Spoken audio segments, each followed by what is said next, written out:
এই ভিডিওতে হ্যামস্টার কম্বেটের আজকে ডেইলি চেপার কোডটা কিভাবে সমাধান করবেন সেটাই দেখবো। প্রথমে চলে আসবে ডেইলি চেপারে। আজকের কোডটা হলো স্ক্রিপ্ট।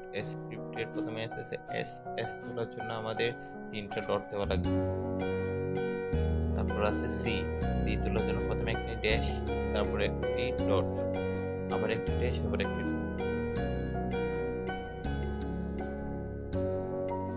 এরপরে আছে আর তোলার জন্য প্রথমে একটি ডট, তারপর একটি ড্যাশ, আবার একটি ডট।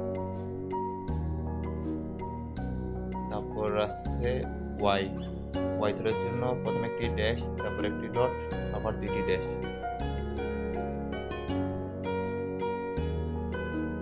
তারপর আছে বি তোলার জন্য প্রথমে একটি ডট, তারপর দুটি ড্যাশ, আবার একটি ডট। তারপর আছে ডি তোলার জন্য জাস্ট একটি ড্যাশ। স্ক্রিপ্ট হয়ে গেছে। আজকে ডেইলি চেপার কোড সমাধান হয়ে গেছে। আপনারা সবাই ভিডিও দেখানোর নিয়ে কোনো